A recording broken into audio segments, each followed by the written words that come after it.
Picture this: a fragment of pottery, no bigger than the palm of your hand, lying buried for thousands of years. On its surface, a child's clumsy drawing, a few hurried lines scratched into the clay.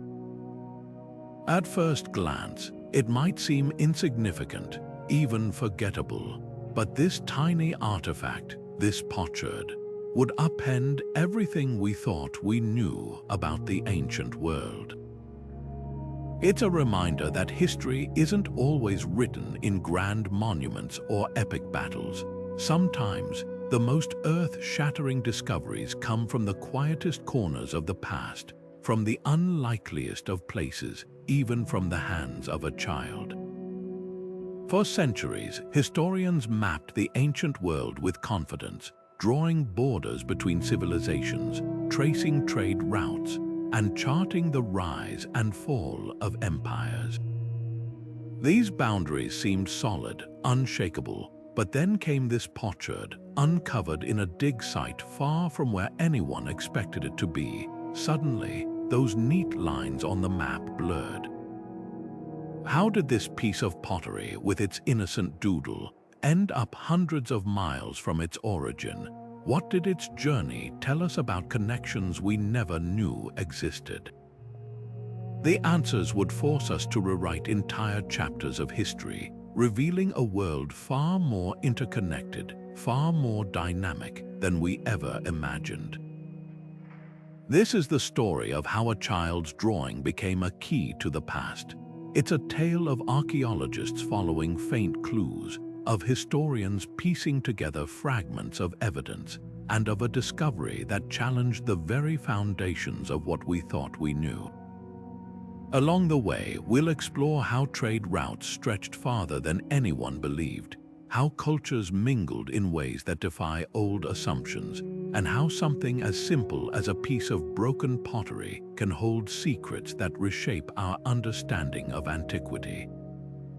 So join me as we dig into this mystery, one clue at a time. By the end, you'll never look at a child's drawing or history itself the same way again. The dig site was ordinary by archaeological standards, a quiet stretch of land in what was once the outskirts of an ancient settlement.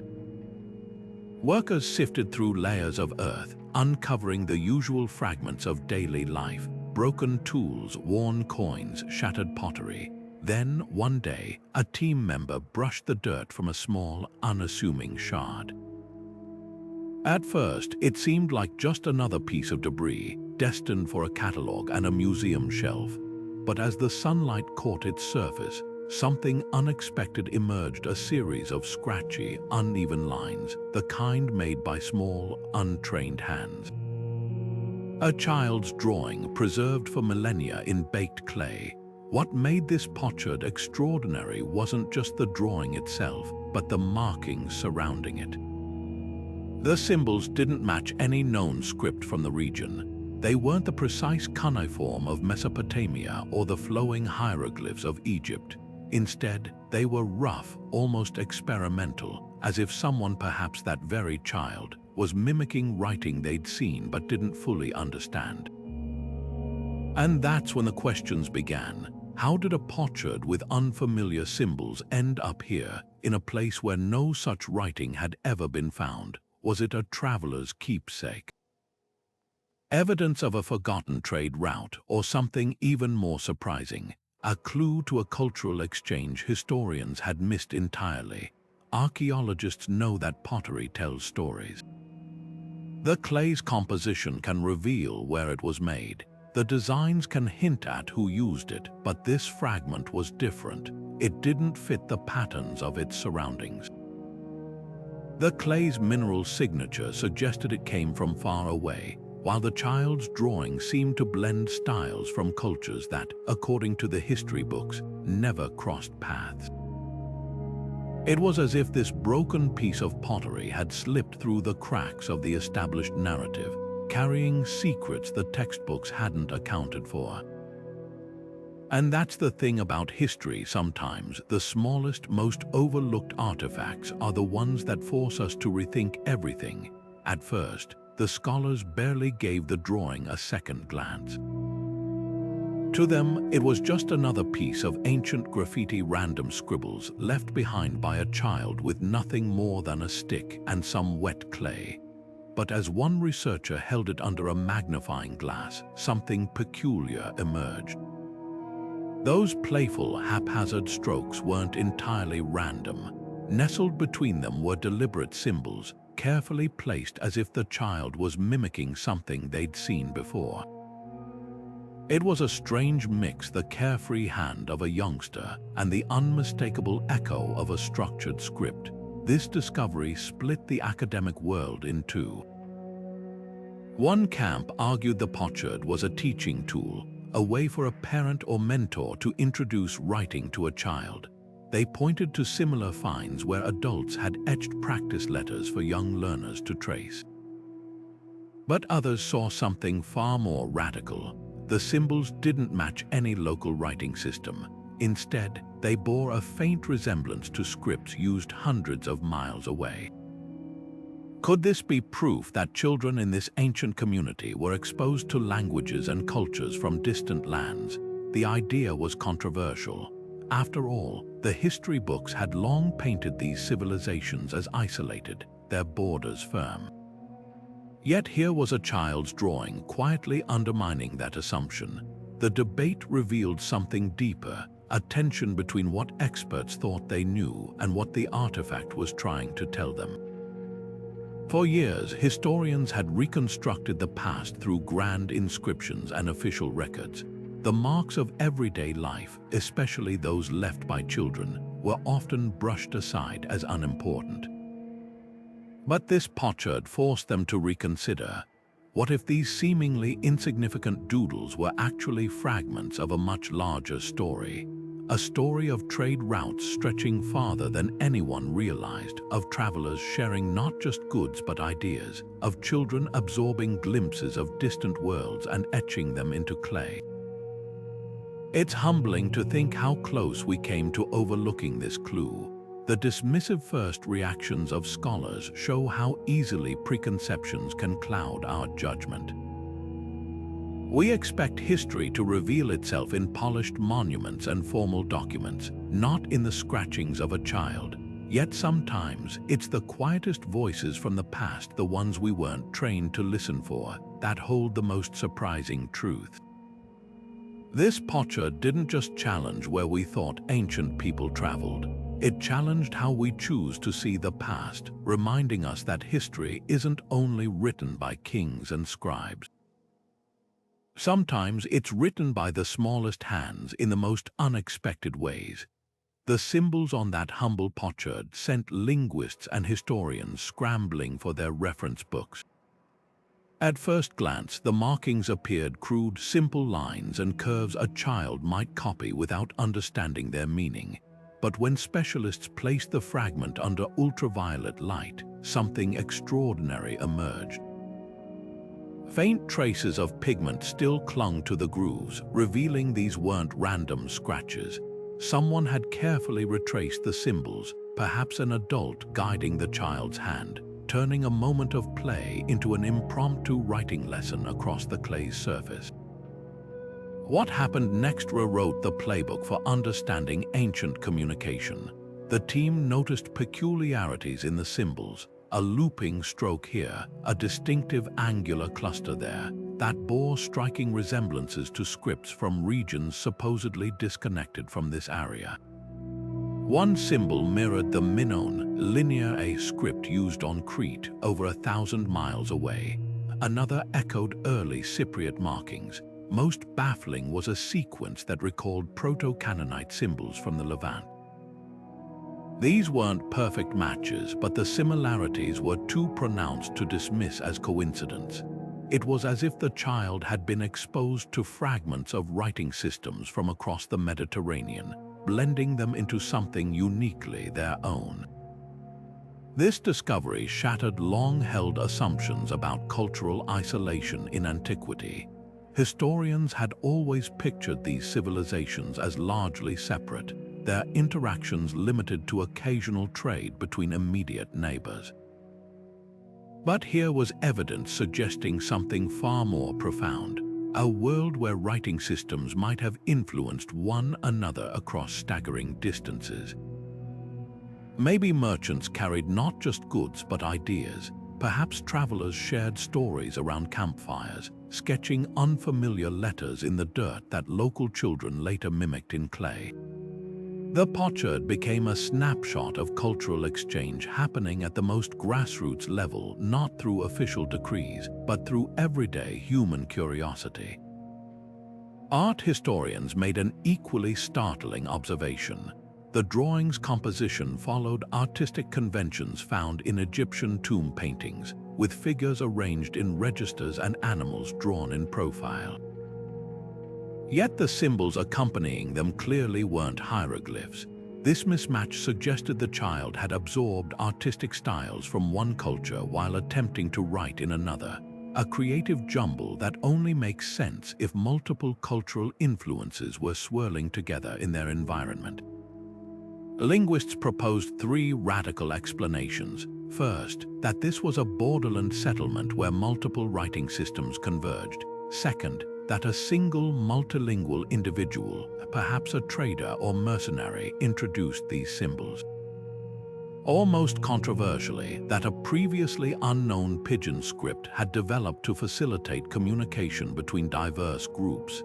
Each theory carried implications that made scholars reconsider everything from ancient education to the spread of literacy. What began as a child's innocent attempt to emulate grown-up writing became a window into a world far more interconnected than we imagined. Those clumsy symbols didn't just represent letters. They captured moments of cross-cultural contact, the kind that rarely makes it into history books but shapes civilizations nonetheless. The potsherd reminds us that innovation often happens at the edges, in the spaces between cultures where ideas collide and transform. And sometimes it takes a child's unsteady hand to show us what the adults have missed. For generations, historians drew strict boundaries across ancient maps, clean lines separating Egypt from Mesopotamia, the Minoans from the Mycenaeans, as if these cultures existed in neatly compartmentalized worlds. But that child's drawing on the potsherd tore through those imaginary borders like a knife through parchment. The symbols scratched into its surface didn't belong to just one place or people. They were a mosaic, pieces of distant scripts jumbled together as naturally as a modern child might mix words from different languages learned at school. This wasn't the work of a trained scribe carefully copying a foreign text. It was something far more revealing, the unfiltered imprint of a world where cultures overlapped in ways textbooks never captured.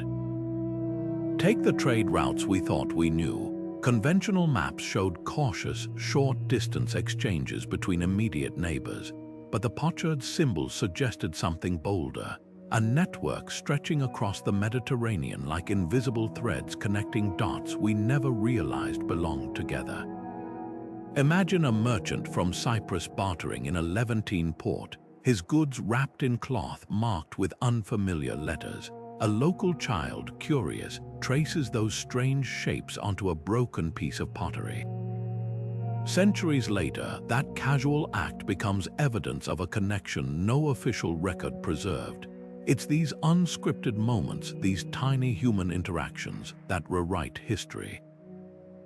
The implications ripple outward. If writing systems could bleed across such distances, what else traveled with them? Artistic styles, religious ideas, even technologies might have moved along these same paths. Consider how the potsherd symbols resemble early alphabetic scripts, the kind that would eventually give rise to the letters we use today. Could this child's doodle be a snapshot of that revolutionary shift in progress? A glimpse of the moment when complex hieroglyphs and cuneiform began simplifying into something more adaptable, more portable, because people from different cultures needed to communicate quickly. Archaeologists began re-examining other, out-of-place artifacts with fresh eyes. A Mycenaean dagger in Egypt, once dismissed as war booty, now seemed like part of a larger pattern. Minoan-style frescoes in the Nile Delta took on new meaning. Even tales from ancient texts like the Egyptian story of a shipwrecked sailor encountering a serpent god on a distant island started sounding less like fantasy and more like garbled accounts of real voyages. The potsherd became a key to deciphering these scattered clues, revealing a world where a trader from Byblos might teach a Hittite child to count in Akkadian, where a Cretan potter could share designs with a Cypriot apprentice. What's most striking is how this challenges our modern assumptions about ancient people. We often picture them as bound by tradition, resistant to change. But the potsherd shows us the opposite, a world buzzing with curiosity, where cultures didn't just collide but melded, where a child's playful imitation might capture the birth of a new idea. Those clumsy symbols are more than just marks on clay. They're a testament to humanity's endless urge to reach beyond the horizon, to share, to adapt. And in doing so, they remind us that the past was never as divided as we thought, just waiting for us to connect the dots. Theories about how those symbols traveled across the ancient world reveal just how dynamic and interconnected early civilizations truly were. One school of thought points to massive migrations, entire communities uprooting and carrying their languages, customs, and writing systems to new lands. Imagine families trekking across continents, their children picking up fragments of every script they encountered along the way, blending them into something new. But migrations alone couldn't explain the potsherd's eclectic mix. The symbols weren't from a single foreign source. They were a patchwork, like a child collecting souvenirs from many different places. Others argue for the quiet power of merchant networks. Picture a bustling port where traders from Egypt, Crete, and the Levant bartered not just goods but ideas. A sailor might scratch a few symbols into clay to tally his wares, while a local child watches, fascinated, then mimics those strange marks later. These informal exchanges could have spread writing systems farther and faster than any official decree. Archaeologists have found similar patterns elsewhere, like how the Phoenician alphabet, originally used for accounting, became the foundation for scripts across the Mediterranean simply because it was practical, adaptable, and passed from trader to trader. Then there's the diplomatic angle. Royal courts often sent envoys bearing gifts inscribed with their kingdom's writing. A visiting scribe might demonstrate his script to impress local officials, while their children, peeking from behind curtains, absorb these exotic symbols as casually as kids today pick up slang from viral videos. The potsherd's mix of styles hints at a world where elite diplomacy trickled down to everyday life, where the tools of kings and ambassadors could end up in the hands of a curious child. What's most striking is how ordinary this global exchange seems. The drawing isn't a formal inscription or royal decree, it's playful, imperfect, the work of someone experimenting with shapes they barely understood. That's the heart of cultural exchange, not grand treaties but small, unplanned moments. A trader's idle doodle, a traveler's story told around a fire. A child's attempt to copy what they saw adults doing. These tiny interactions preserved on a broken piece of pottery remind us that globalization isn't a modern invention. The ancient world was just as messy, just as interconnected, its borders as permeable as a child's imagination. The potsherd challenges us to rethink how ideas spread. We often picture knowledge moving in straight lines from teacher to student, from scribe to apprentice, but history is rarely that neat. Symbols could hopscotch across continents, carried by unlikely messengers. A soldier might learn a foreign alphabet during war, then teach it to his children. A kidnapped artisan could introduce new styles to his captor's homeland. Even something as simple as a decorated pot passed from hand to hand might plant the seed of a writing system in a place it was never meant to reach. This humble artifact does more than redraw maps, it rewires how we see the past. Those scratchy lines are a testament to humanity's restless creativity, our endless knack for borrowing, blending, and making something new. The child who held this shard wasn't just copying symbols. They were participating in a conversation that spanned oceans and centuries, one that continues every time we uncover fragments of our shared story. The layer of earth where the potsherd rested told a story of chaos, a time when kingdoms crumbled, borders shifted like sand, and the very ground beneath people's feet seemed uncertain. Archaeologists could read the signs in the soil, traces of fire, hastily abandoned dwellings, even the occasional weapon left behind in flight. This was the backdrop against which that child pressed a stick into wet clay, leaving behind marks that would outlast empires. In most eras, such a fragile artifact might have been lost to time. But here, in this moment of upheaval, it became a time capsule, preserved precisely because the world around it was falling apart. What's astonishing isn't just that the potsherd survived, but what its survival implies. Amid the turmoil, the sacked cities, the displaced populations, people still found ways to share knowledge. The child's drawing didn't exist in isolation. The same excavation layer yielded a trove of artifacts that painted a portrait of resilience. A shattered amphora with traces of foreign spices, a bronze pin styled after distant fashions, even a handful of beads strung in a pattern unique to a culture hundreds of miles away. These weren't the treasures of kings or conquerors. They were the quiet possessions of everyday people, proof that even as political systems collapsed, the threads of human connection held strong. Historians used to describe periods like this as dark ages, assuming cultural exchange ground to a halt when empires faltered. But the potsherd turns that assumption on its head.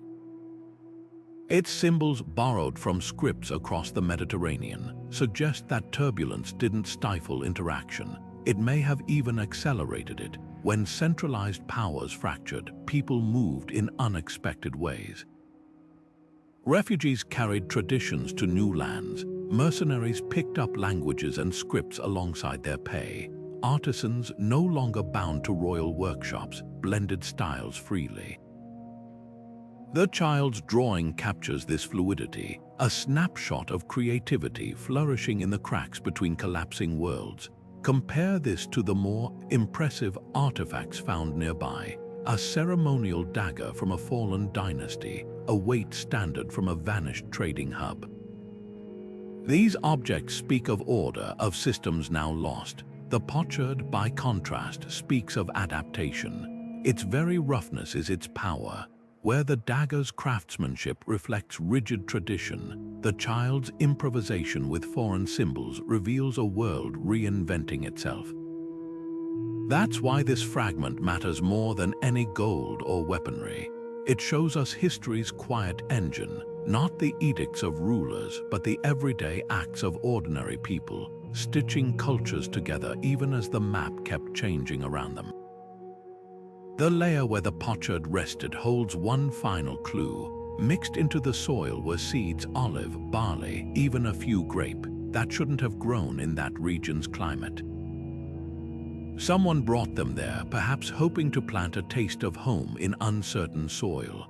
It's a poignant detail, echoing the child's attempt to graft foreign symbols onto local clay. Both are acts of stubborn hope, small declarations that even in unstable times, people refuse to let the future shrink. They'll carry what they can, blend what they must, and leave behind traces for us to find. The potsherd isn't just evidence of what was lost in upheaval. It's proof of what endured. That child's hand pressing into wet clay connects us across 3,000 years in a way no polished artifact ever could. While kings commissioned statues to immortalize their power and scribes meticulously recorded official histories, this potsherd captures something far more intimate, the unfiltered mind of a child at play.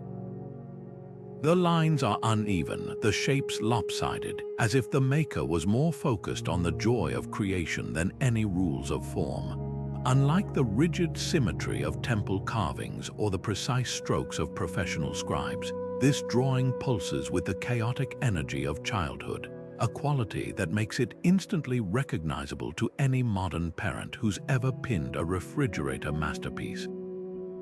Archaeologists often find toys buried with children's tiny pottery animals, wooden dolls, even miniature tools, but these were usually crafted by adults.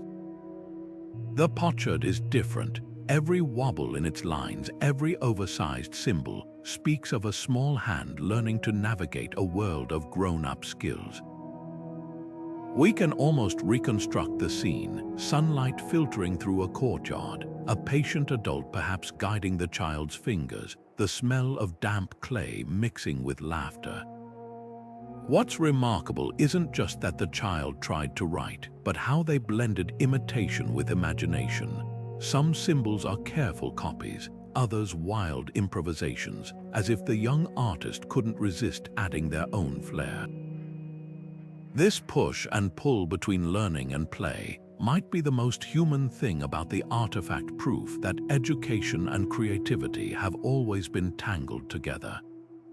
The content of the drawing itself is telling. Among the attempted letters are crude animals, stick figure people, and what might be a boat with too many oars.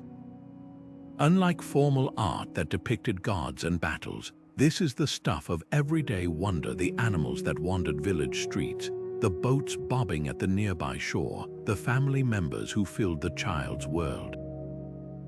It's a snapshot of what mattered in their small universe. Even the pottery fragment size suggests it was handled by little hands. Larger shards would have been recycled for grinding pigments or scraping hides, but this one was likely deemed too insignificant until time transformed it into the most significant relic of all. Scholars debate whether the drawing represents solitary play or structured learning. Some argue the presence of recognizable symbols points to formal instruction, perhaps a scribe's child practicing the family trade. Others see something more organic, a child emulating marks they'd seen on market goods or temple walls, blending observation with make-believe. The truth probably lies somewhere in between.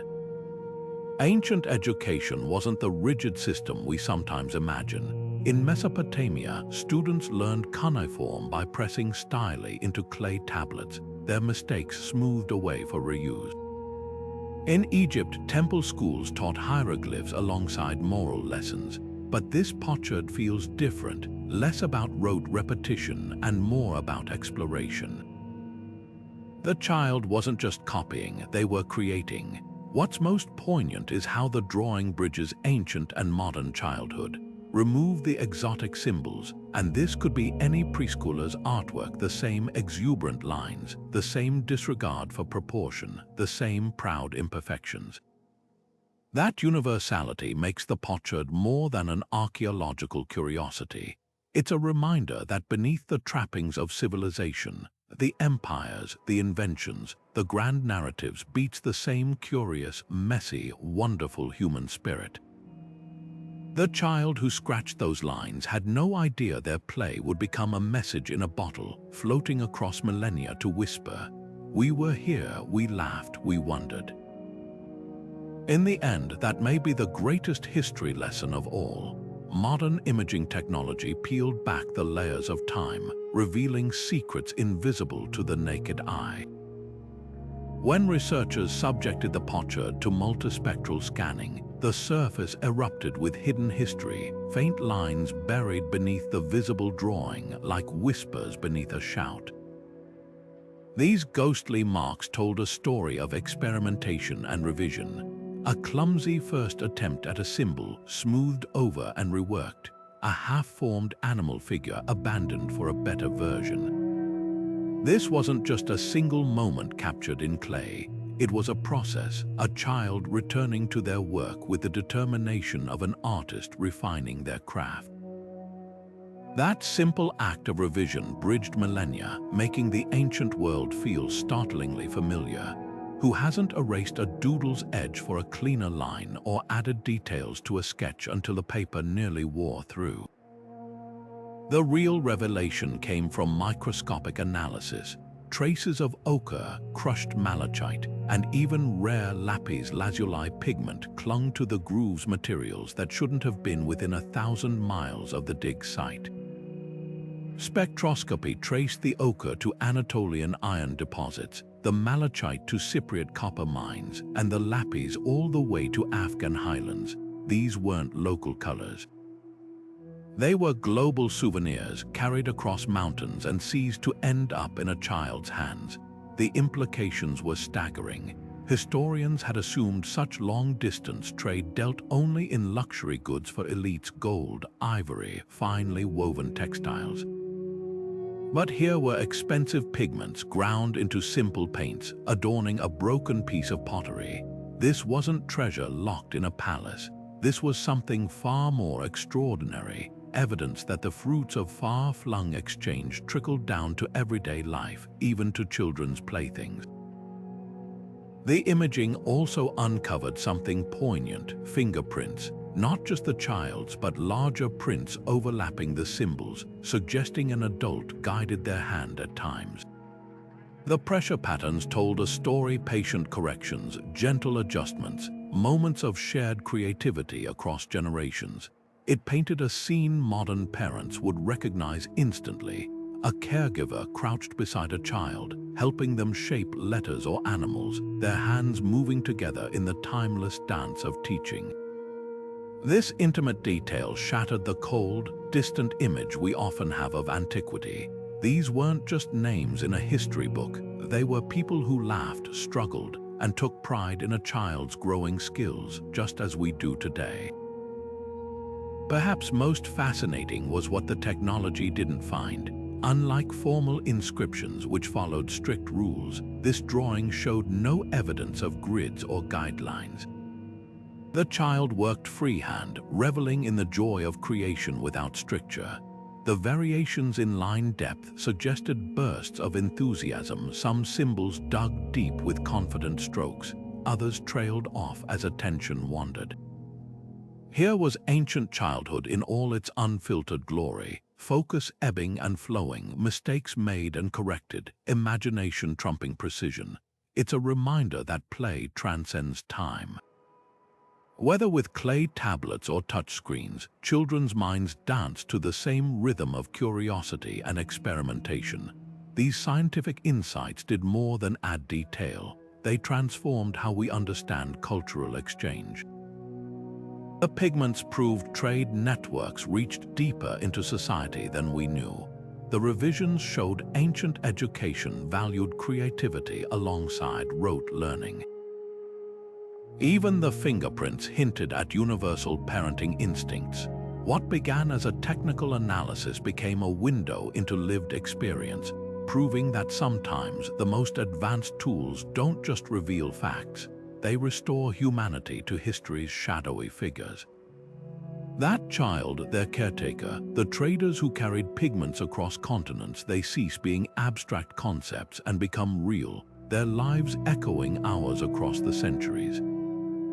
Not everyone welcomed this rewriting of ancient history with open arms. When the Pochard's findings were first published, a chorus of skepticism arose from established voices in archaeology. Some dismissed it as a fluke, a lone fragment that had somehow tumbled far from its origin, like a single puzzle piece misplaced in the wrong box. Others suggested darker possibilities. Perhaps the artifact had been mislabeled during excavation, or worse, planted deliberately to deceive. One prominent scholar famously compared it to seeing a single snowflake in the desert and declaring an ice age. The criticism wasn't just about the potsherd itself, but what it represented. For decades, historians had built careers on tidy models of ancient civilizations, neatly segmented, each with its own distinct language, art, and trade networks.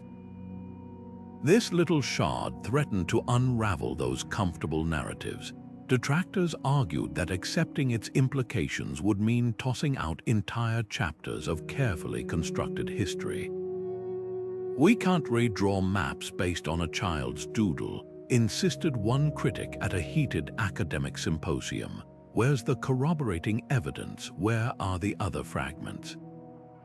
But science thrives on scrutiny. The doubters, though vocal, inadvertently did the research a favor.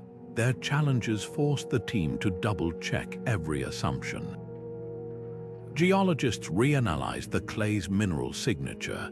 Linguists built statistical models comparing the symbols to known scripts. Conservators examined the patina under electron microscopes, confirming the markings were indeed ancient, not modern additions. Slowly, the counter-arguments began to crumble. The clay's composition matched no local sources, proving it hadn't been made nearby. The symbols where patterns showed centuries of erosion consistent with the dig layer's age.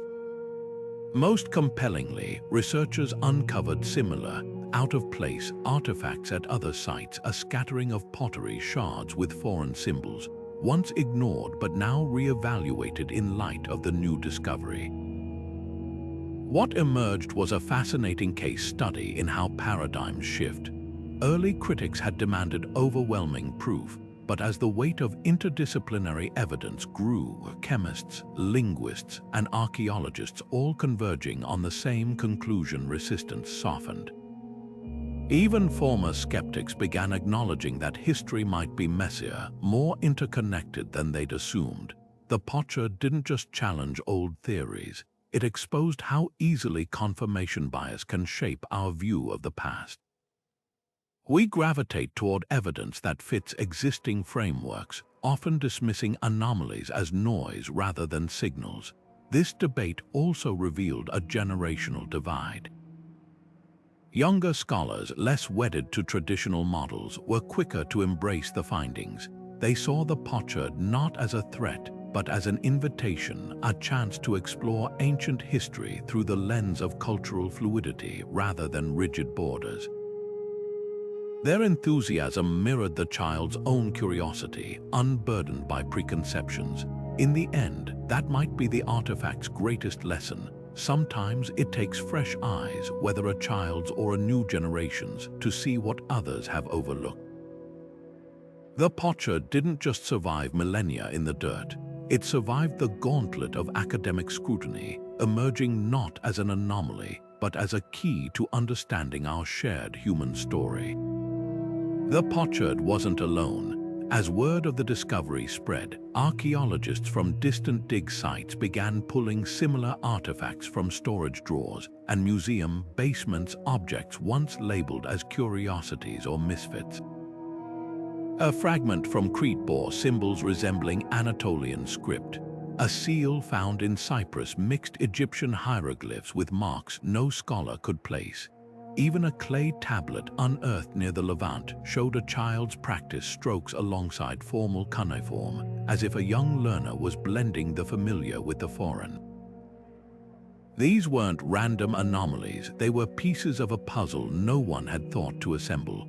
What tied these artifacts together wasn't a single style or script, but something more subtle, a shared spirit of experimentation. Each one carried traces of cultural borrowing, like linguistic souvenirs collected along trade routes. The Cretan fragment symbols weren't pure Anatolian, they were simplified, adapted, as if someone had sketched them from memory. The Cypriot seals, Egyptian hieroglyphs, weren't quite right either. Some strokes exaggerated, others omitted, the way a traveler might misremember a script seen only in passing. This wasn't formal cultural exchange, it was something far more human, people encountering writing systems they didn't fully understand and making them their own. The real breakthrough came when researchers mapped these finds against known trade routes. Suddenly, scattered dots connected into lines, not the neat, official paths recorded in merchant logs, but informal networks stretching far beyond them. A potsherd with Minoan-like symbols turned up in Sardinia, a place once considered too remote for such influence. a child's practice tablet in Anatolia mixed local script with symbols from a civilization hundreds of miles west. The artifacts formed a shadow map of ancient interaction, revealing connections that official records had missed. Trade wasn't just moving goods, it was carrying ideas in its wake, and children, always keen observers, were picking them up and playing with them, leaving behind accidental records of globalization's earliest sparks. Linguists noticed something even more surprising. Many of these hybrid scripts shared a peculiar trait: simplification. Complex symbols from advanced writing systems often appeared stripped down to their essentials, as if distilled for easier use. This wasn't the work of trained scribes preserving tradition. It was the opposite: ordinary people, perhaps even children, streamlining scripts for practicality. Some scholars argue these artifacts capture a critical moment in writing's evolution: the shift from rigid, elite-controlled systems to more adaptable forms that would eventually give rise to alphabets. In that light, the Pochard and its cousins aren't just curiosities. They're snapshots of a revolution, one that made literacy accessible across cultures and classes. The implications ripple outward. If writing systems could blend so fluidly, what else was circulating under the radar of official history? Musical scales, artistic techniques, even culinary traditions might have traveled these same informal channels. Consider a humble cooking pot found in Greece, its residue containing spices native to Persia, or a mural in Turkey depicting dancers in poses identical to Cretan frescoes. These weren't state-sanctioned cultural exchanges. They were the quiet work of everyday people: merchants, migrants, perhaps even kidnapped artisans carrying fragments of home into new lands. The child's drawing on our potsherd fits perfectly into this tapestry. Those rough symbols weren't just imitation. They were participation in a vast, unrecorded conversation that shaped civilization as much as any treaty or conquest. What began as a single artifact's mystery has blossomed into a new way of seeing antiquity. The potsherd and its counterparts force us to confront an uncomfortable truth. History's most transformative ideas often didn't spread through royal decrees or military campaigns. They hitchhiked on the edges of trade, seeped into cracks between empires, and took root in the fertile soil of children's imaginations. These artifacts remind us that culture isn't a monolith. It's a living thing, improvised, adapted, and remade by countless hands, young and old, leaving behind traces we're only now learning to read. The symbols on that humble potsherd didn't just cross geographic boundaries, they shattered temporal ones too. When archaeologists dated the layer where the fragment was found, the results sent shockwaves through academic circles. The sediment, the surrounding artifacts, even the molecular breakdown of the clay itself, all pointed to an era centuries earlier than when historians believed these cultures could have interacted. It was as if the child's drawing had slipped through a crack in time, carrying evidence of connections that, according to established chronologies, shouldn't have existed yet. This discovery upended one of history's most fundamental assumptions: that cultural exchange followed a slow, linear progression. Textbooks had long depicted the ancient world like a series of isolated ponds, with ideas trickling gradually from one to another over generations. But the potsherd suggested something far more dynamic, a world where influences could leapfrog across surprising distances almost overnight. Imagine a script symbol from Crete appearing in Anatolia decades before trade routes were supposed to link them, or Egyptian artistic motifs surfacing in Cyprus 100 years ahead of schedule. These weren't minor discrepancies. They hinted at networks of contact operating outside official channels, moving faster than anyone had dared to speculate. The implications for chronology were profound. Historians had carefully constructed timelines based on royal annals, temple inscriptions, and stratified city ruins sources that recorded the movements of armies and ambassadors, but rarely the quiet comings and goings of merchants, migrants, or wandering artisans. The Pochard exposed this blind spot. Its symbols seemed to belong to multiple time periods simultaneously, like a puzzle piece that fit into two different sections of the board. Some matched early forms of writing that should have been obsolete by the artifact's estimated age. Others bore similarities to scripts that wouldn't become widespread for another 300 years. This wasn't just a matter of adjusting dates by a decade or two. It forced a complete rethinking of how innovation spread in antiquity. Take the example of alphabetic writing. Conventional wisdom held that simplified scripts developed gradually as complex hieroglyphs and cuneiform were adapted for trade. But the Pochard's jumble of symbols, some elaborate, some strikingly streamlined, suggested a messier, more collaborative process. Different cultures might have been experimenting with similar solutions simultaneously, borrowing and refining each other's ideas in real time rather than waiting for knowledge to trickle down formal channels. This would explain why certain symbols appear too early. In some regions, they weren't late arrivals from a cultural epicenter, but local innovations fueled by distant inspiration. Dendrochronology provided unexpected support. Wooden artifacts from the same archaeological layer showed tree ring patterns matching timber imported from regions supposedly beyond reach at that time. Pollen analysis revealed plants that couldn't have grown locally without human intervention. Even climate data played a role. Ice cores from Greenland contained traces of copper pollution dating to the same controversial period, evidence of mining activity that aligned with the Pochard's timeline but conflicted with written records.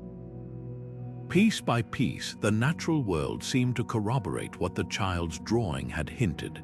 The past was more interconnected, and those connections formed earlier than our chronologies allowed. What emerges is a humbling lesson about historical time. We tend to imagine it as a neat sequence, like chapters in a book, but the Pochard reminds us it's more like overlapping waves, ideas cresting and receding at different rhythms in different places, sometimes colliding in ways that leave traces defying simple categorization. This doesn't make traditional chronologies wrong, but it reveals their limits. They're the backbone of history, yes, but the flesh and blood of human experience, the chance encounters, the borrowed ideas, the playful experiments of a child with a stick and some clay, often pulse to a different, more vibrant rhythm. Perhaps the most radical insight isn't that our timelines need adjusting, but that ancient people might have experienced time differently than we assume.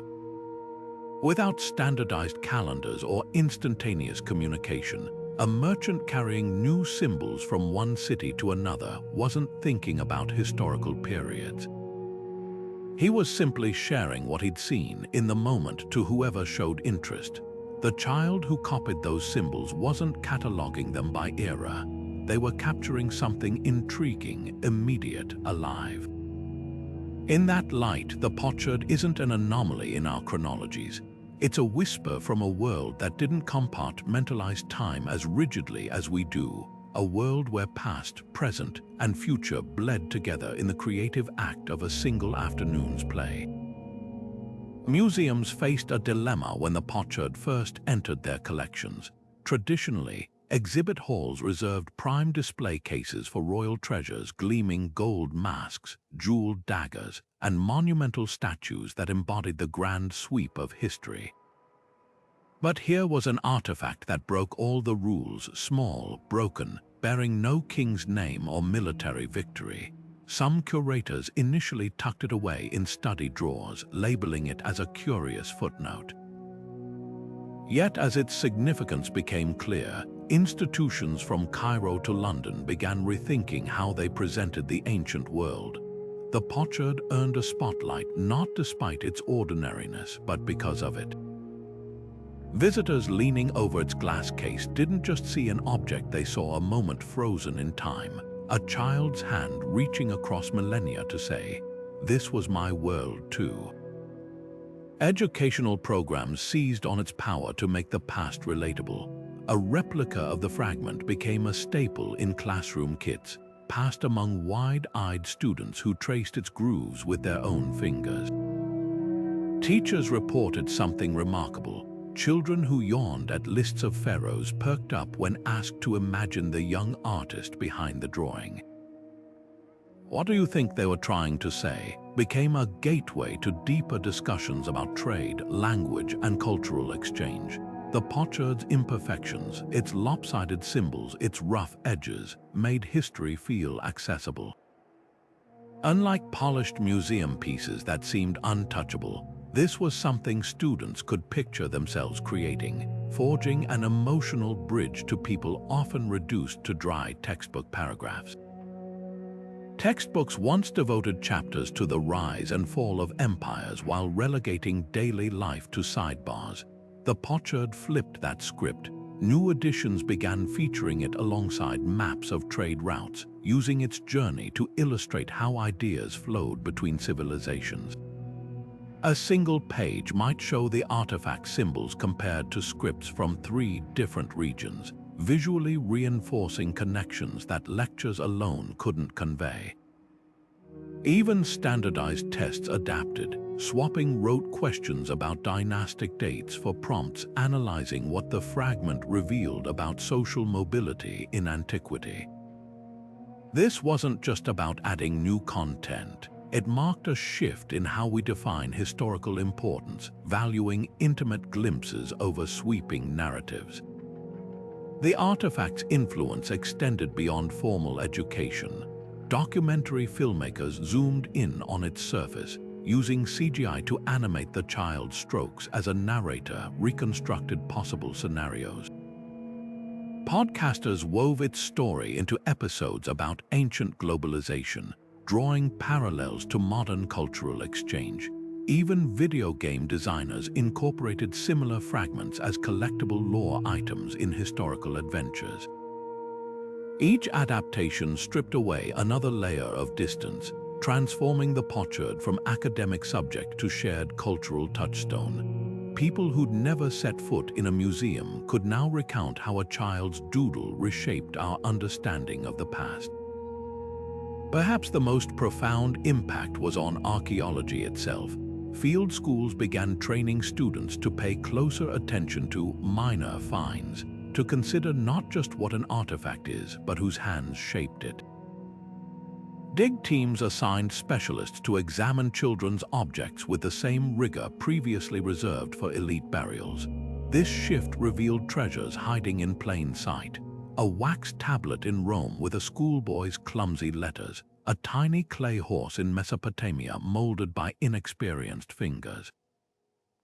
Like the potsherd, these artifacts whispered stories textbooks had overlooked of childhood in antiquity, of learning through play, of how ordinary people navigated a changing world. The fragment's journey from excavation trench to classroom symbolizes something larger. For too long, history was presented as a finished puzzle, its pieces neatly locked into place. The potsherd reminds us it's more like an ongoing conversation where each new discovery, no matter how small, can prompt us to rearrange what we thought we knew. When students peer at its symbols today, they're not just learning about the past, they're witnessing history in motion, understanding that knowledge isn't static but alive, evolving with every child's question and every scholar's fresh perspective. And that may be the most enduring lesson this broken piece of clay has to teach. The moment the Pochard story hit the news, something extraordinary happened. Headlines that normally celebrated pharaohs' tombs and warrior kings suddenly spotlighted this unassuming fragment. Its child's drawing splashed across front pages and social media feeds. There was an almost palpable shift in how people engaged with history, not as a distant parade of conquests and dynasties, but as something intimate, something alive. Parents shared photos of their own children's artwork alongside the ancient scribbles, joking about future archaeologists unearthing crayon masterpieces from under the sofa. Teachers used it to spark classroom discussions about what daily life might have looked like 3,000 years ago. For the first time, history wasn't just something to memorize, it was something to feel. What made this artifact strike such a chord? Perhaps it was the sheer universality of that moment, the recognition that children, then and now, leave their mark on the world in the same exuberant, imperfect ways. Or maybe it was the way the Pochard upended expectations, proving that history's most profound insights don't always come gilded in gold. Museums reported surges in attendance, with visitors lingering over displays of everyday objects they might have walked past before. A worn sandal, a broken comb, a toy chariot with one wheel missing. These weren't just artifacts, they were echoes of lives lived as messy and vibrant as our own. The media frenzy took unexpected turns. Late-night hosts quipped about the ancient child's artistic genius, while parenting blogs debated whether the doodle suggested creativity or mischief. A viral hashtag, #AncientKids, invited people to share modern-day equivalents, backpack sketches, sidewalk chalk murals, even a toddler's spaghetti masterpiece framed as future archaeological treasure. This wasn't just coverage, it was collective storytelling with the Pochard as the spark. Historians found themselves fielding questions not about battle dates or tax reforms, but about playtime in antiquity. Did they have finger paints? One radio caller asked. What did kids laugh about? Wondered another. Suddenly, the past wasn't a frozen tableau. It was a place where people scraped their knees, told jokes, and pressed their fingers into wet clay just like us. Beneath the lightheartedness lay something deeper. The public's embrace of the Pochard revealed a hunger for history that wasn't just informative but connective. Academic journals published papers on its linguistic significance, sure, but the real conversation was happening elsewhere, in living rooms and coffee shops, where ordinary people debated what the drawing said about family life, education, even childhood itself across millennia. A single mother in Chicago tearfully told a reporter how the artifact made her feel part of something timeless. That kid had someone guiding their hand, just like I do with my daughter. Love leaves marks, I guess. Critics who dismissed the hype as shallow missed the point. This wasn't just about one pottery fragment, it was about reclaiming history from the margins. For centuries, the stories we preserved were those of the powerful kings who commissioned monuments, scribes who recorded victories. The Pochard reminded us that history is also written in the quiet moments, the ones that never make it into official records. A child's drawing, a merchant's tally marks, a love letter scratched onto a shard. These are the fragile threads that weave the real tapestry of human experience. The public didn't just admire the artifact, they recognized themselves in it, and in doing so, they didn't just learn about the past, they let it breathe. The discovery of the child's drawing forced historians to confront an ethical dilemma. No one had anticipated how to handle an artifact so deeply personal it felt like uncovering ancient innocence itself. Unlike royal decrees or ceremonial objects meant for public display, this Pochard carried the intimate weight of a moment never intended to be seen by outsiders. Scholars found themselves divided. Some argued passionately for exhibition, insisting the fragment's historical value outweighed modern notions of privacy. "We don't hesitate to display pharaohs' mummies," one curator noted. "Why should a child's sketch be different?" Others recoiled at the comparison. A mummy was prepared for eternity with rituals meant to preserve dignity. This drawing was ephemeral, casual, the equivalent of a modern child's notebook margin doodle, never meant for posterity's gaze. The debate tapped into broader questions about how we treat the past. Archaeology has long walked a line between reverence and examination, but But this artifact blurred that boundary in new ways. Displaying a king's sarcophagus feels like honoring achievement. Showcasing a child's private scribbles edges uncomfortably close to exploitation. One anthropologist likened it to publishing a Bronze Age diary without consent. We'd never display a modern child's school notebook without permission, she argued. Why does 3,000 years make it acceptable? The potsherd's rough, unpolished nature made the tension palpable. Unlike crafted artifacts designed for admiration, this was raw creativity frozen mid-expression, a snapshot of play, not performance. Museums responded with innovative compromises. Some institutions displayed the fragment alongside interpretive panels acknowledging the ethical complexity, inviting visitors to reflect on whose stories we prioritize from the past. Others created replicas for exhibits while storing the original respectfully, much like archivists handle sensitive documents. A few took a radical approach, mounting exhibits that juxtaposed the ancient drawing with modern children's art, framing both as equal pieces of humanity's shared narrative. These solutions didn't resolve the debate so much as honor its nuances, turning the potsherd into a catalyst for conversations about consent, memory, and whose voices we preserve. The discussion spilled beyond academia. Online forums buzzed with opinions from parents, teachers, and even child psychologists. Some saw the drawing's display as a celebration of universal childhood, bridging millennia. Others worried it set a precedent for treating ancient individuals as specimens rather than people. Would we feel differently if this were a love letter or a grief-stricken message? Asked one blogger, the question cut to the heart of the issue. Where do we draw the line between historical significance and human dignity when the subjects can't speak for themselves? Perhaps the most profound outcome was how the controversy reshaped excavation protocols. Teams began treating personal artifacts, toys, letters, even footprints, with new sensitivity, considering not just what they reveal, but how their original creators might have felt about their exposure. The potsherd, in all its simplicity, had done something remarkable. It reminded us that the past isn't just a collection of objects to be studied, but a tapestry of lived experiences, each deserving the same respect we'd extend to our own stories.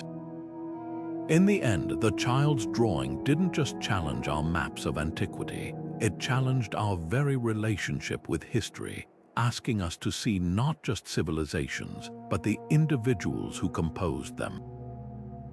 Psychologists who examined the drawing noticed something remarkable. Those scratchy lines weren't just random marks. They formed familiar shapes, stick figures clustered together, what might be a four-legged animal, even wavy lines resembling water or hills. At first glance, they seemed simple, almost crude, but when experts compared them to children's drawings across cultures and eras, patterns emerged. The stick figures often stood close, their arms outstretched as if holding hands or embracing, a near-universal representation of family bonds. The animal, though roughly sketched, bore similarities to depictions found in other ancient sites, perhaps a dog or goat, creatures that shared living spaces with humans. Even the wavy lines echoed a timeless motif, appearing in everything from prehistoric cave art to modern kindergarten sketches. What made these symbols so powerful wasn't their artistic skill, but their emotional resonance. A child 3,000 years ago and a child today might use nearly identical shapes to express the same fundamental ideas: safety, companionship, the natural world they navigated daily. Psychologists pointed to studies showing that children worldwide, regardless of culture or century, tend to progress through similar stages of artistic development. Early scribbles give way to basic human figures, then animals, then attempts at environmental elements like suns or rivers. The potsherd's drawing fit perfectly into this continuum, proving that childhood perception, and the urge to capture it hasn't changed as much as we might assume. The motifs also hinted at the child's lived experience. Those clustered figures could represent parents, siblings, or a caregiver guiding their hand. The animal might be a pet or livestock central to their survival. Even the abstract lines could symbolize a nearby river, a field's horizon, or the protective walls of home. Unlike formal art that depicted gods or rulers, this was a map of a child's inner world, prioritizing what mattered most in their small universe. Archaeologists often reconstruct ancient diets from seed remnants or climate from pollen samples. Here, psychology offered something equally valuable, a window into emotional landscapes, into what brought comfort or wonder to a young mind millennia ago. Comparisons to modern children's art revealed deeper connections. One researcher displayed the potsherd alongside drawings by contemporary refugee children, noting striking parallels. Both used similar shorthand, exaggerated hands to show connection, oversized animals to signify importance, unstable lines conveying motion or emotion. The ancient artist might have lived in a time of upheaval, just as the modern children had. Their drawings shared a rawness, an urgency to document what felt most stable in unstable circumstances. This wasn't just about artistic technique. It was about the human need to assert presence, to say, "I was here and this is what I loved." The drawing's simplicity masked profound implications. For all our technological advances, the core experiences of childhood attachment, curiosity, the desire to create remain unchanged. That child's hand pressing into wet clay could just as easily have held a crayon or stylus. The symbols they chose weren't dictated by their era's artistic conventions, but by something far more enduring, the universal language of growing up, of making sense of the world one mark at a time. In the end, the potsherd's greatest revelation wasn't about ancient trade routes or cultural exchange. It was about the timeless act of a child reaching out across millennia to remind us how much we've always shared. The child's drawing on the potsherd didn't just challenge historical timelines, it shattered long-held assumptions about how art was created and shared in antiquity. Unlike the rigid precision of temple murals or the polished symmetry of royal seals, this fragment pulsed with an energy that felt unmistakably human. The lines weren't straight, they wobbled, overlapped, and occasionally veered off course, as if the young artist's hand had raced ahead of their skill. Yet in those imperfections lay something extraordinary, proof that artistic expression wasn't confined to trained scribes or royal workshops. Here was creativity in its rawest form, unfiltered, unpolished, and breathtakingly alive. Archaeologists have long studied formal art traditions, the strict rules of Egyptian tomb paintings, the geometric perfection of Minoan frescoes, but the potsherd revealed a parallel world of informal artistry flourishing beneath the surface. Its symbols weren't carved with a professional's precision but scratched freehand, likely with whatever tool was handy, a fingernail, a stick, perhaps the edge of a broken tool. This wasn't art made for eternity, it was art made for the moment, a fleeting expression captured in clay before the sun baked it solid. The contrast with elite artifacts couldn't be starker. Where palace artists used grids to ensure flawless proportions, this child worked intuitively, prioritizing feeling over formality. What's truly revolutionary is what the drawing tells us about artistic education in antiquity. Traces of older, fainter marks beneath the visible lines suggest a process of trial and error, an adult's guiding hand perhaps, or the child's own revisions. Unlike the rigid drills of scribble schools where students copied standard texts until their strokes became mechanical, this fragment hints at a more organic approach. Learning wasn't just about replication, it was about exploration. The young artists didn't just mimic symbols, they adapted them, blending foreign scripts with local styles, inventing hybrid forms that would never appear in official records. In doing so, they became part of an invisible lineage of everyday creators whose work rarely survived the centuries. The Pochard's informal style also challenges our notions of artistic hierarchy. Formal art in antiquity often served clear purposes to glorify rulers, appease gods, or assert political power. But this drawing, it might have been practice, play, or simply a way to pass the time. The lack of polish isn't a flaw, it's a feature, revealing art as a natural human impulse rather than a rarefied skill.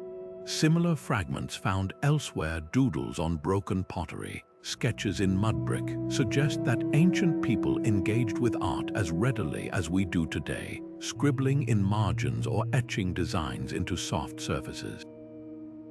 These weren't lesser artists, they were participants in a living tradition that valued spontaneity as much as precision. Consider the materials. Elite art required costly pigments, imported lapis lazuli, and sheets of precious vellum.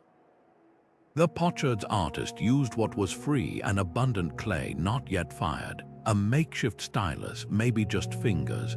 This resourcefulness points to a democratization of creativity we rarely associate with ancient societies.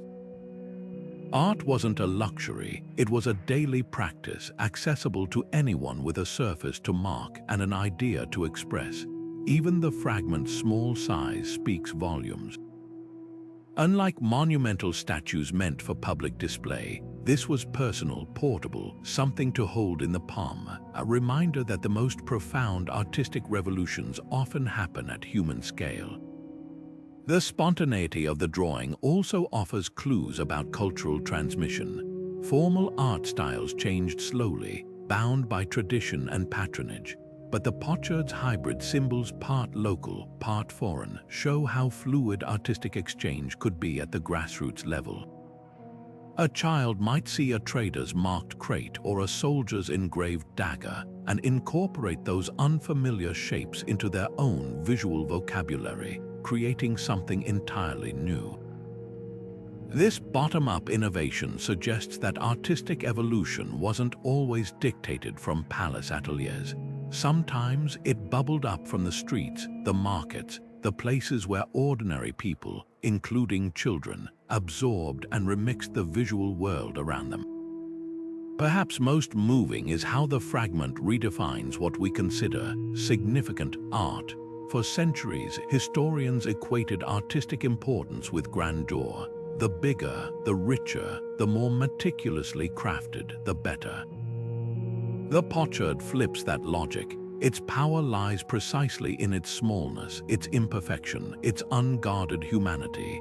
Those scratchy lines don't just depict symbols, they capture a moment of discovery, the electric thrill of a child realizing they can shape the world with their own hands.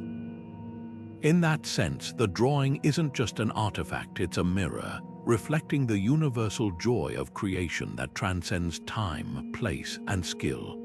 And that may be the most subversive lesson of all, that art, in its purest form, belongs not to the elite, but to anyone brave enough to make their mark. The Pochard's journey from clay mine to excavation site reads like a detective story written in minerals and motifs. When geologists analyzed its composition, the clay's fingerprint pointed to quarries nearly 500 miles from where it was found, a distance historians once believed far exceeded ancient trade capabilities. But the real shock came when they traced the pigments: ochre from Anatolia, lapis lazuli from Afghanistan, even traces of a rare Cypriot copper-based green. These materials didn't just suggest trade, they painted a picture of a bustling network stretching across continents, with our humble fragment as its unlikely ambassador. Suddenly, old maps of Bronze Age commerce looked hopelessly outdated. The established routes' neat lines connecting major cities like dots on a board couldn't explain how a child's plaything came to bear materials from half the known world. Archaeologists began plotting new paths, not just between capitals but through forgotten valleys and coastal inlets. One such trail led from Afghan lapis mines to Mesopotamian ports, then across the Mediterranean on ships previously thought too primitive for open waters. Another snaked through Anatolia's mountain passes, where nomadic herders might have carried pigments alongside wool and grain. These weren't the official highways of empire, they were the backroads of everyday exchange, where a trader might barter a lump of ochre for a night's lodging or a sailor pocket a foreign pigment as a curiosity for his children. The motifs told an equally compelling story, that looping symbol resembling Minoan script. It appeared on seals dug up in Sardinia, an island supposedly peripheral to Bronze Age networks. The angular marks echoing Cypriot writing, similar ones turned up on pottery fragments in the Nile Delta. Like breadcrumbs scattered across the ancient world, these artistic clues revealed a web of connections defying traditional boundaries. Historians had to confront an uncomfortable truth. The grand civilizations of textbooks Egypt, Mesopotamia, the Minoans weren't isolated stars but nodes in a vibrant constellation, constantly exchanging more than just luxury goods. Some of the most startling evidence came from unexpected places. Ice cores drilled in Greenland showed spikes in copper pollution around 1700 BC, centuries before such industrial activity was thought possible. The chemical signature matched Cypriot ore, proving the island's metal was being smelted and traded on a staggering scale. Pollen samples from Anatolian lakebeds revealed traces of crops native to Mesopotamia, suggesting seed exchange across vast distances. Even shipwrecks like the one at Uluburun, stacked with goods from a dozen cultures, took on new meaning. These weren't anomalies, they were pieces of a pattern the Pochard helped decipher, a world where a merchant from Byblos might gift Cretan pottery to a Levantine child, where dyes from Afghanistan could end up coloring toys in Cyprus. The implications ripple outward. If materials and motifs could travel such distances, what else moved along these invisible highways? Techniques for pottery glazing might have hopped from workshop to workshop. Musical scales could have spread with wandering minstrels. Even medicinal knowledge may have migrated alongside spices and resins. The Pochard's greatest lesson isn't just that trade routes existed, but how deeply they shaped daily life. That child's drawing wasn't an accident of globalization, it was globalization, proof that even 3,000 years ago, the world was small enough for a stick, some clay, and a curious mind to bridge continents. What emerges is a map far richer than any in textbooks, not a static diagram of political borders, but a living network of trails, sea lanes, and chance encounters. On this map, a humble potsherd becomes a compass needle, pointing not just to where we've been, but to how we've always been connected. Those faded pigments and scratchy symbols whisper that the ancient world wasn't a collection of isolated cultures. It was a conversation, one that began long before historians started listening, and one we're only now beginning to hear. The symbols on that humble potsherd didn't just rewrite history, they became a Rosetta Stone for forgotten languages. When linguists first examined the drawing's mixed symbols, they assumed they were looking at random scribbles, but as they compared the markings to obscure scripts from distant regions, patterns emerged. That looping stroke matched a rare variant of Cypro-Minoan script found only on two other artifacts. The angular cluster resembled symbols from a merchant's tablet dug up in Ugarit, a text that had baffled scholars for decades. Suddenly, fragments of peripheral languages, the ones that never made it into royal inscriptions or temple archives, started making sense. These weren't just doodles. They were linguistic bridges connecting scripts that historians had previously considered unrelated. What made this breakthrough so extraordinary was the nature of the evidence. Most decipherments rely on formal text law codes, religious hymns, diplomatic correspondence. But here was a child's imperfect attempt at writing, preserving elements of multiple scripts in their rawest, most unpolished form. The very roughness of the symbols proved invaluable. Unlike professional scribes who smoothed regional variations into standardized forms, this young artist copied what they heard and saw without filtering. Their mistakes, misplaced strokes, inverted characters actually helped linguists understand how sounds and symbols transformed across borders. That botched attempt at a Levantine consonant, for example, revealed how the character might have been pronounced in daily speech rather than formal writing. The Pochard's greatest gift to linguistics was its demonstration of script evolution in action. Most ancient writing systems are known only from their mature, polished versions, the cuneiform of trained Babylonian scribes or the perfected hieroglyphs of pharaohs' monuments. But this fragment captured something far rarer, the messy, living process of writing systems influencing one another. Some symbols appeared halfway between their original form and adapted versions used centuries later. Others showed creative hybrids, like a Minoan logogram wedded to an Anatolian phonetic sign. It was as if the child's drawing froze a moment of linguistic cross-pollination that would eventually give birth to entirely new scripts. Archaeologists found startling confirmation in other overlooked artifacts. A trader's tally stick from Crete bore hastily scratched symbols that blended Egyptian numerals with Mesopotamian place values, a system no official record documented. A fragment of a school tablet from Alalak showed students practicing cuneiform alongside unrecognizable marks that, thanks to the Pochard, could now be identified as early attempts to adapt the script for local sounds. These discoveries painted a picture of ancient writing as fluid and experimental, with people constantly tweaking systems to fit new needs. The child's drawing wasn't an outlier. It was part of a vast, informal network of linguistic innovation happening far from royal chanceries. Perhaps the most profound realization was how these findings challenged the very definition of a language. Scholars had long drawn sharp lines between scripts, classifying them into neat family trees.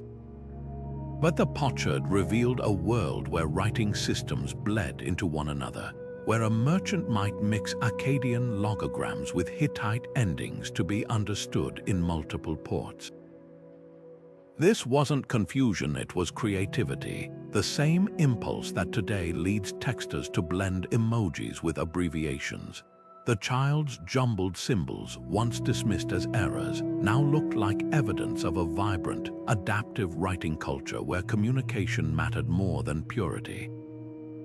As linguists pieced together these connections, entire regions once considered peripheral leaped to the center of ancient innovation, that wobbly character resembling early Greek. It suggested Aegean communities were experimenting with alphabetic writing centuries before the Phoenician alphabet supposedly reached them, those marks echoing Anatolian hieroglyphs. They hinted at trade contacts with Hittite lands that no clay tablet had recorded. Like finding pieces of a scattered manuscript, each new correlation expanded our map of Bronze Age communication, revealing highways of exchange where we'd assumed only footpaths existed. The breakthrough resonated far beyond academia. Modern communities whose ancestral languages had been labeled minor or derivative found in these discoveries validation of their cultural legacy. That botched symbol on the Pochard, now recognized as an early form of Luwian script, became a point of pride for contemporary linguists reviving the language. A museum in Cyprus redesigned its writing exhibit to show scripts not as separate achievements, but as threads in a shared tapestry of human expression. Even tech companies took note, adapting the Pochard's insights to improve machine translation of ancient texts by accounting for the kind of fluid, hybrid writing the fragment exemplified. In the end, the child's clumsy strokes did more than help decipher individual scripts. They reminded us that writing was never the exclusive domain of elites and scholars. It was and is a living, breathing practice, shaped as much by merchants marking crates and children mimicking adults as by royal decrees. Those symbols scratched into clay 3,000 years ago still speak to us today, not just through what they say, but through what they represent. The universal human urge to connect, to create, to leave our mark however we can. And that message transcends any single language or era. The child's drawing didn't just reveal a network of trade routes, it exposed the hidden arteries of knowledge flowing beneath the surface of ancient society. For centuries, historians assumed literacy and artistic expression were the exclusive domain of elites. Scribes trained in temple schools, artisans employed by royal courts, merchants wealthy enough to commission inscriptions. But this Pochard told a different story. Here was a child, likely from an ordinary family, engaging with symbols from distant cultures as casually as a modern kid might doodle letters learned from a foreign cartoon. The implications were profound. If a non-elite child could access and experiment with multiple writing systems, how many others were doing the same? How far did this informal web of learning truly stretch? Archaeological evidence began piling up to support this radical idea.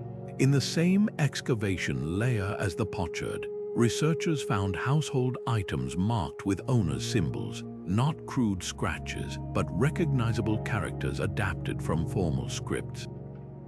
A baker's oven bore inventory tallies in simplified cuneiform. A weaver's loom weights displayed Cipro-Minon-like marks, likely denoting thread counts. These weren't the precision notations of professional scribes. They were the practical literacy of everyday people, proof that writing had seeped far beyond palace walls and priestly circles. Even more telling were the children's artifacts, miniature clay tablets with practice strokes, toy bricks incised with playful symbols, even a doll whose back bore rows of attempted letters. Literacy, it seemed, wasn't just for the privileged few. It was a tool being reshaped by hands of all ages and stations. This reshapes our understanding of ancient education.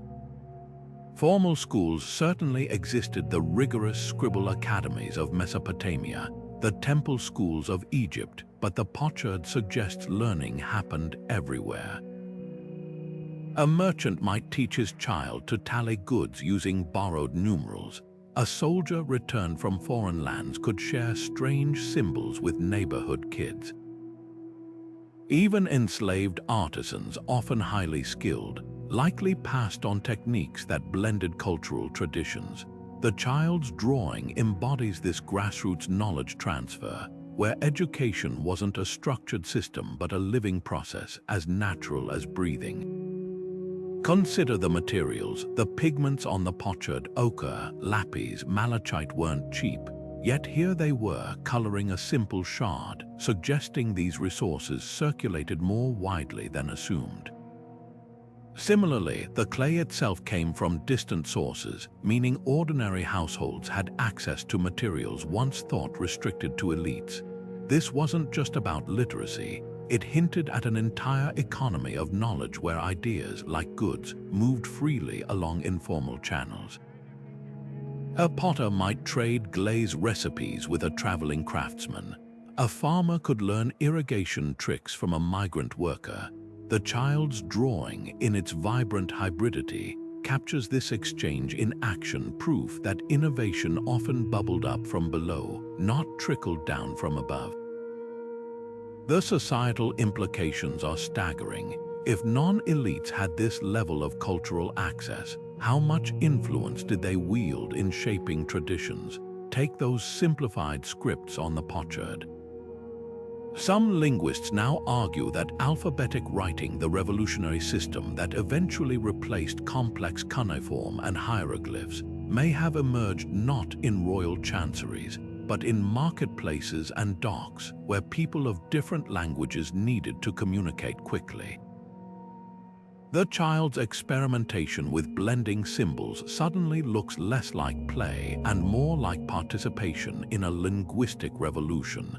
This challenges the very definition of civilization.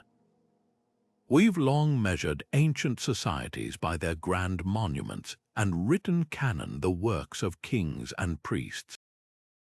But the Pochard forces us to ask, what if the true pulse of culture beat elsewhere? In the courtyards where children mimicked travelers' scripts, in the workshops where artisans traded techniques across language barriers, in the homes where everyday people adapted elite knowledge for practical use. These weren't peripheral activities, they were the engine of progress, the spaces where cultures didn't just collide but melded into something new. The drawing's ultimate lesson might be about resilience. In times of political collapse, when palaces burned and bureaucracies crumbled, it was this informal web of knowledge that kept civilizations alive. Skills passed from parent to child, stories shared across campfires, symbols scratched onto broken pottery as both practice and memory. The elites built the monuments, but the people carried the culture, and sometimes all it took was one child's curious hand pressing stick to clay to remind us how much history we've overlooked in our obsession with crowns and thrones. The moment archaeologists lifted the potsherd from the earth, they faced a race against time. Sunlight, air, even the moisture in human breath threatened to erase those fragile symbols scratched millennia ago.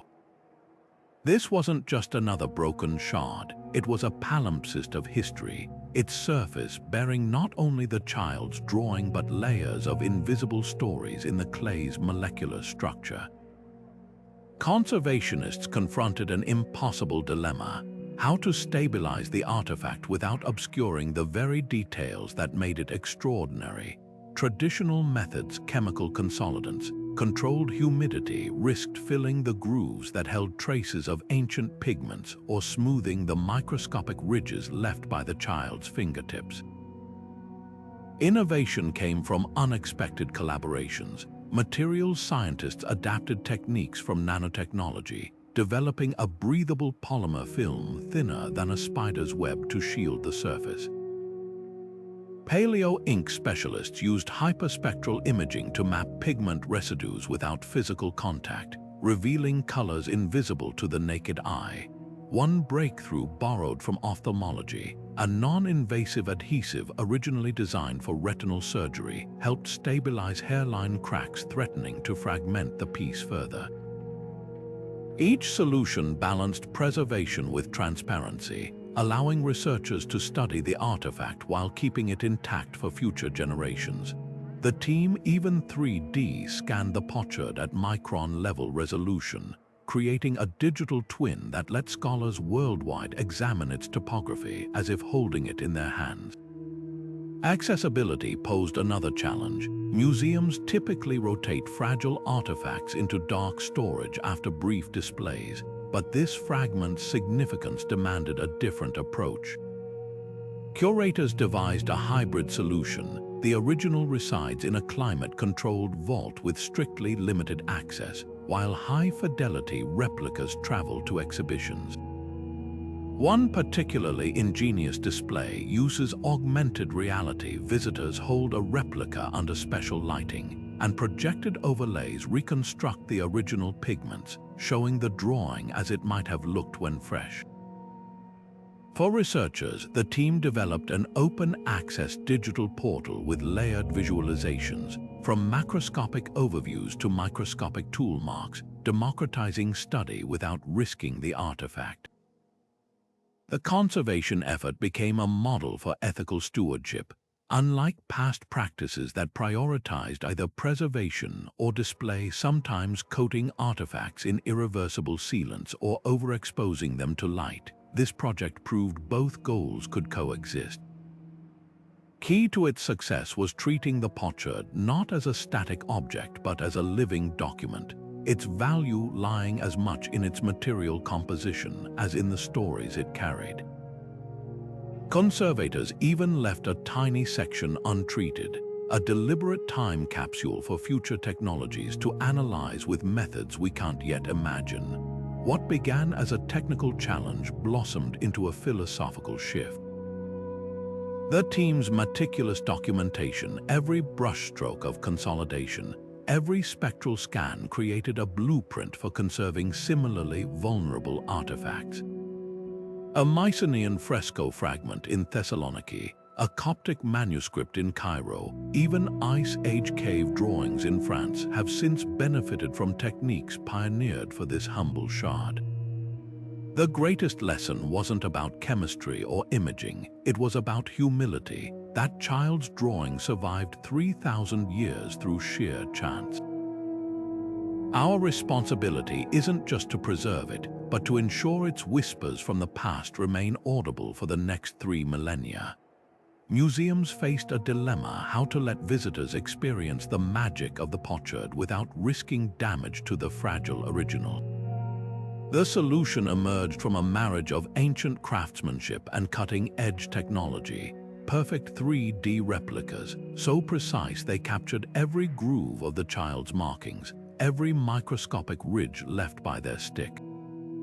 These weren't sterile display copies, they were tactile time machines weighted to feel like the original in your palm, textured to mimic the clay's gritty surface. Visitors who'd once craned their necks behind glass cases now cradled history in their hands, tracing the same lines that tiny fingers had pressed into wet clay 3,000 years earlier. The impact was immediate and profound. Children who might have breezed past a traditional exhibit lingered for 20 minutes, comparing the replica's symbols to tracing sheets of ancient scripts. A grandmother, her vision fading, teared up as her fingertips traced the drawing's uneven grooves, whispering how it reminded her of her grandson's first scribbles. Tour guides reported a shift in questions: no longer, "How old is this?" but "Why did they draw this?" or "What do you think they were feeling?" The replicas transformed passive observation into embodied connection, bridging millennia through the universal language of touch. Innovative museums took the concept further. Some paired replicas with augmented reality tablets that brought the pigments back to life: ochre glowing warm, lapis lazuli shimmering deep blue as visitors rotated the shard in sunlight. Others set up dig sites where kids could unearth buried replicas, then match their symbols to a wall-sized map tracing trade routes across the ancient world. One particularly moving installation invited visitors to press their own marks into clay tablets alongside the replica, creating a growing mosaic of modern responses to the ancient child's art. These weren't gimmicks, they were gateways, dismantling the elitist notion that deep engagement with history requires specialized knowledge. The replicas also became unexpected tools for inclusivity. Visitors with visual impairments, often sidelined in archaeology exhibits, could now explore every nuance of the artifact through touch. Sign language tours incorporated the replicas into dynamic storytelling, with interpreters using the physical object to illustrate concepts like writing or childhood. Even neurodivergent guests found new ways to connect. One teenager on the autism spectrum, overwhelmed by noisy galleries, spent hours methodically comparing the replica to high-resolution photos on a quiet interactive screen, later declaring it his favorite museum visit ever. What began as a conservation workaround blossomed into a philosophical revolution.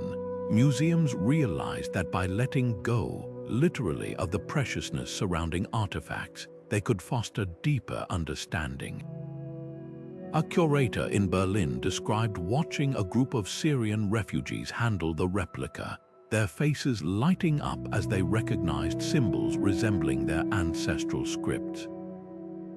That moment of connection, she said, was worth 1,000 wall labels. The replicas didn't diminish the original's power, they multiplied it, proving that history's greatest value lies not in being worshipped behind glass, but in sparking recognition across time, culture, and circumstance. Perhaps the most telling detail came from the conservation labs themselves. Scientists analyzing the original potsherd under microscopes noticed something remarkable, microscopic, where patterns matching those on heavily handled replicas. After 3 millennia buried in dirt, the artifact was now, in a sense, being used as its creator might have intended, held, examined, loved.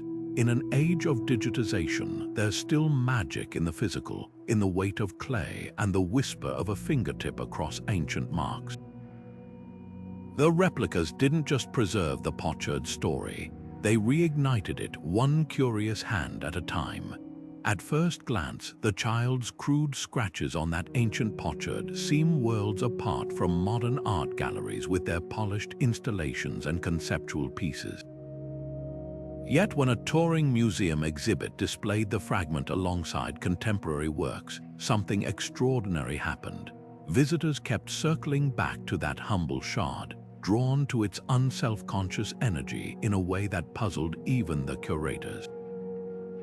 Artists took notice. What began as curiosity soon blossomed into a full-fledged movement, one that saw in those uneven lines a radical alternative to the sterile perfection dominating 21st century aesthetics. Parallels emerged slowly at first. A painter in Berlin abandoned her meticulous brushstrokes after seeing the exhibit, opting instead for raw, improvisational marks that echoed the potsherd's spontaneity. "There's truth in that wobble," she told interviewers, "something human we've airbrushed out of our art." Across the Atlantic, a sculptor ditched digital modeling tools, shaping clay with his bare hands to capture the same unrefined vitality. By the time the Museum of Modern Art hosted its landmark Imperfect Foundations show, the influence was undeniable. Room after room featured works celebrating asymmetry, happy accidents, and the beauty of the unfinished, all citing that anonymous Bronze Age child as their muse. Critics initially dismissed the trend as nostalgia dressed up as innovation, but the artists pushing this neo-primitivist wave pointed to something deeper. The potsherd's drawing wasn't just technically bad by classical standards, it was free from the pressure to impress, free from market expectations, free even from the awareness that it might endure. That very lack of self-consciousness became the movement's manifesto. Installations appeared featuring intentionally smudged charcoal, ceramics with visible thumbprints, even performance pieces where creators deliberately ruined their work midway, all seeking to reclaim the authenticity they saw in that ancient fragment. What's most striking is how this movement inverted traditional hierarchies. For centuries, art historians venerated the polished masterpieces of antiquity, the lifelike Hellenistic statues, the meticulously proportioned Egyptian reliefs. Now, here was a generation of creators finding equal, if not greater, inspiration in the scratchings of an untrained child. Galleries that once competed for the most technically flawless pieces began showcasing works that celebrated the handmade, the irregular, the gloriously imperfect. A famous Parisian auction house even sold a series of potsherd studies, for record sums, contemporary artists' deliberate emulations of that spontaneous ancient style. The influence spilled beyond visual art. Poets adopted fragmented, non-linear forms reminiscent of the potsherd's disjointed symbols. Musicians composed pieces using mistakes as rhythmic elements. Fashion designers sent models down runways in deliberately unfinished garments, seams exposed like the rough edges of that broken clay. Each discipline found in the artifact a permission slip to abandon polish, to embrace process over product, to value expression above execution. Beneath this aesthetic shift lay a profound cultural reckoning.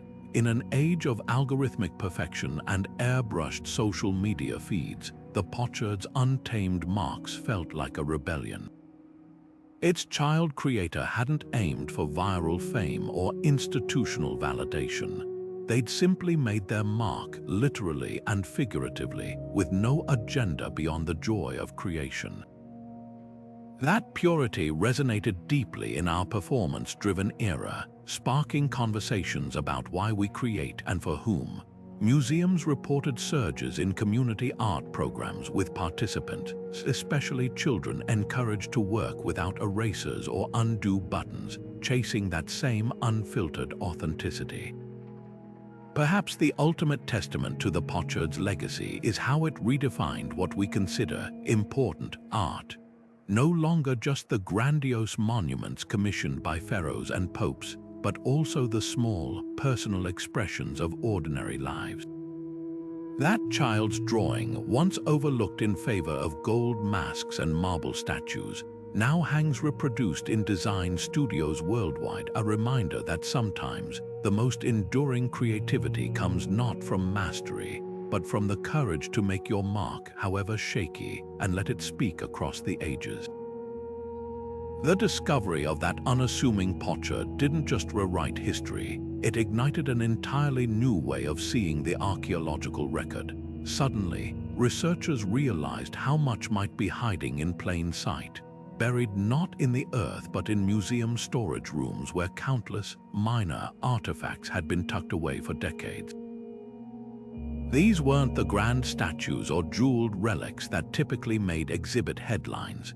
They were the quiet fragments of daily life: broken toys, worn tools, pottery shards with faint markings, objects once dismissed as too ordinary to merit close study. But if a child's casual drawing could redraw the map of ancient trade, what other overlooked treasures might be waiting on dusty shelves? Archaeologists are now approaching these collections with fresh eyes, hunting for clues in places they once ignored.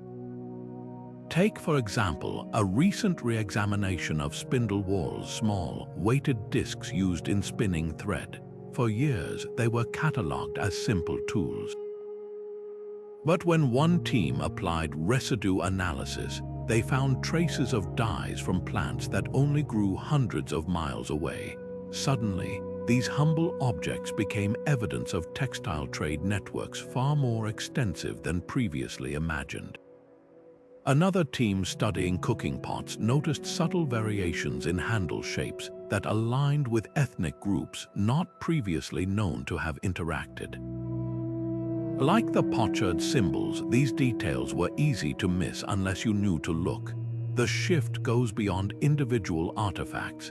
Entire methodologies are being rethought to center the experiences of people often left out of historical narratives.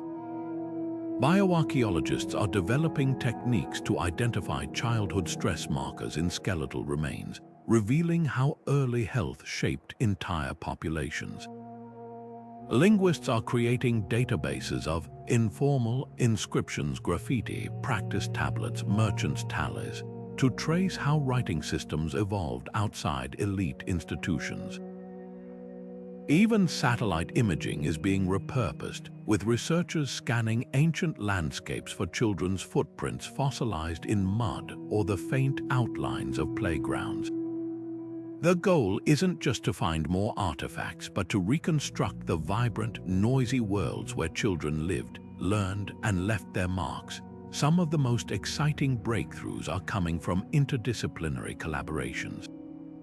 Chemists working with anthropologists have perfected methods to extract DNA from the oils left by fingerprints on clay, potentially allowing us to identify the individuals who handled these objects. Psychologists are analyzing ancient children's drawings for universal developmental patterns, comparing them to modern studies of how young minds process symbols. And technologists are training AI to recognize subtle stylistic links between artifacts across cultures, uncovering connections too faint for the human eye to detect. It's as if the Pochard handed researchers a new lens, one that brings into focus the long-overlooked threads stitching human societies together. This revolution isn't confined to academia. Community archaeology projects are inviting local residents to help sift through stored collections, bringing intimate knowledge of regional traditions to bear on puzzling finds. In Cyprus, high school students working with archaeologists recently identified a cache of seashells with drilled holes as part of an ancient children's game, still played on the island today.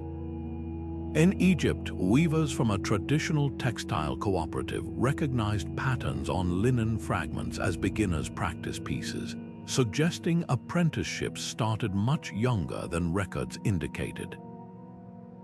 These partnerships are proving that sometimes the key to understanding the past lies not in advanced technology, but in lived experience passed down through generations. What makes this moment so transformative is its democratizing power. For too long, history prioritized the voices of kings, conquerors, and scribes. The Pochard reminded us that the past is also written in the language of play, of trial and error, of small hands shaping their world one mark at a time. As researchers turn their attention to these everyday traces, they're not just filling gaps in our knowledge, they're rebuilding antiquity from the ground up, brick by humble brick. And who knows what other stories are waiting to be uncovered? Perhaps the next fragment is already sitting in a museum drawer somewhere, its significance hidden until someone looks at it not as a curiosity, but as a testament to the enduring human impulse to create, connect, and be remembered. The true legacy of that child's drawing may not be the specific trade routes it revealed or the scripts it helped decipher, but the profound shift in perspective it inspired. Archaeology will never again be just the study of grand monuments and golden treasures. It's now also the science of fingerprints in clay, of faded pigments on broken shards, of the quiet moments that shaped history as surely as any battle or decree.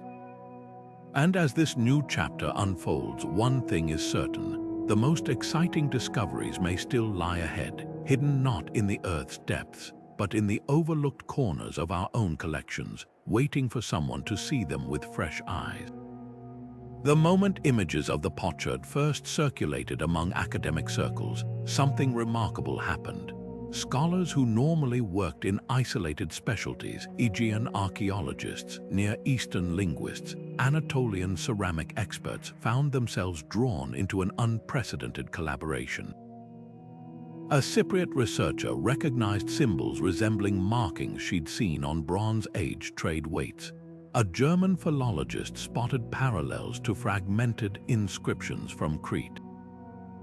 An Egyptian historian identified pigment traces matching those used in Delta workshops. What began as isolated observations soon coalesced into a global effort, with researchers across 12 countries pooling data, debating interpretations, and challenging each other's assumptions in real time. This wasn't just about one artifact, it was a test case for how modern scholarship could bridge ancient divides. The logistics alone were groundbreaking. Teams established a shared digital workspace where high-resolution scans could be annotated in multiple languages. Material scientists in Tokyo performed non-destructive tests on pigment samples, while textile specialists in Copenhagen analyzed microscopic fibers embedded in the clay. A breakthrough came when a junior researcher in Beirut noticed similarities between the Pochard symbols and obscure markings on a merchant seal housed in Istanbul's Archaeological Museum. A connection made possible only because both collections had recently digitized their archives. This was archaeology in the 21st century, borderless, interdisciplinary, and driven by collective curiosity rather than individual prestige. What made this collaboration truly transformative was how it reshaped traditional hierarchies. Typically, major discoveries are dominated by senior scholars from elite institutions. But here, a graduate student's blog post about parallel child literacy practices in Mesopotamia sparked a new line of inquiry. A conservator's offhand remark about pigment binders during a video call led to the identification of trade routes previously thought impossible. The project's most cited paper came from a team of early career researchers across 4 continents who used network analysis software to map symbol distribution in ways their advisors hadn't considered. This egalitarian approach didn't just solve the Pochard's mysteries faster, it revealed how much knowledge had been siloed by outdated academic structures. The ripple effects extended far beyond this single artifact. Institutions that had competed for funding and prestige began sharing resources, creating joint databases of Bronze Age symbols that anyone could access. A multinational grant program now funds Pochard projects, a research requiring expertise no single country possesses.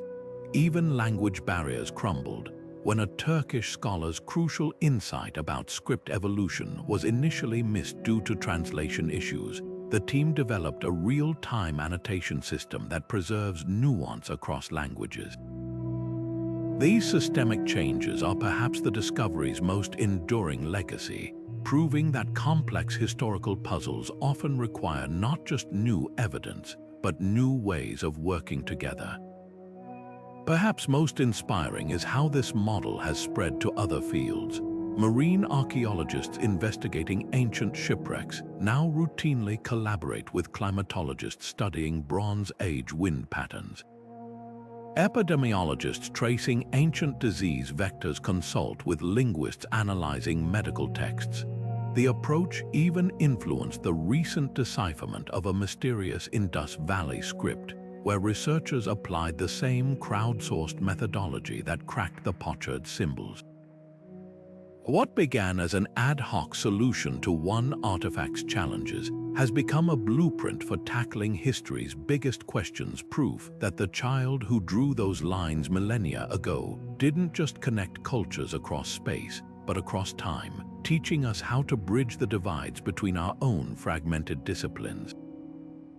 This global effort did more than reconstruct ancient trade routes, it rebuilt the very pathways of modern scholarship. Just as the Pochard revealed unexpected connections between distant Bronze Age communities, so too has its study forged new links between 21st century researchers who might never have otherwise collaborated. In the end, that child's drawing accomplished something extraordinary.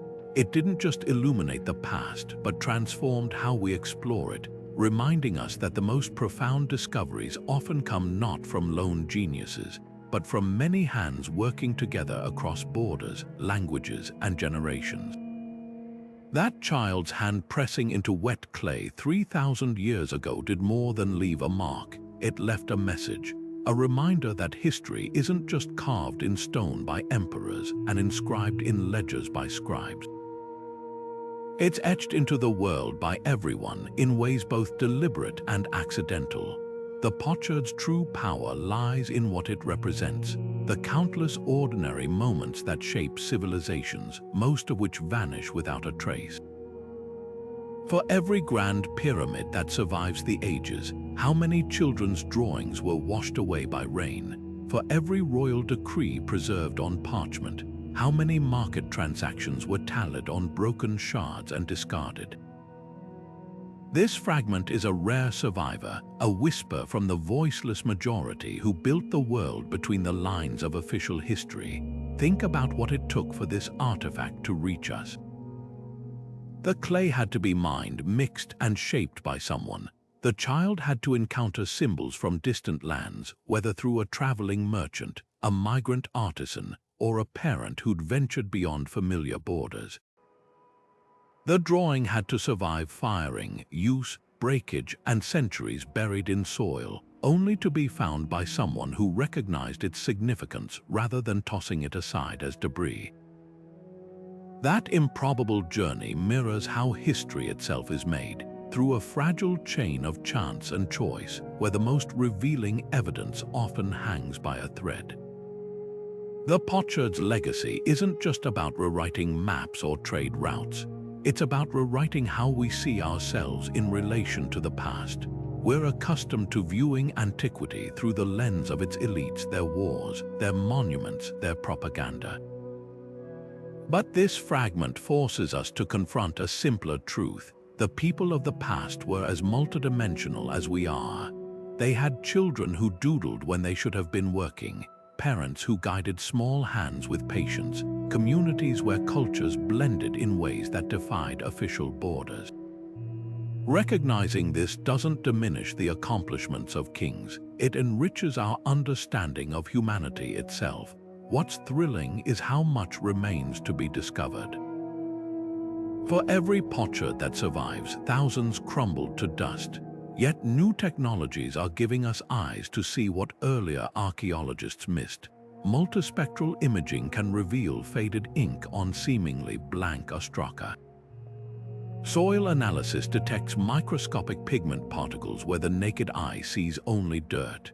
Even AI can now scan thousands of broken shards to spot patterns no human would notice.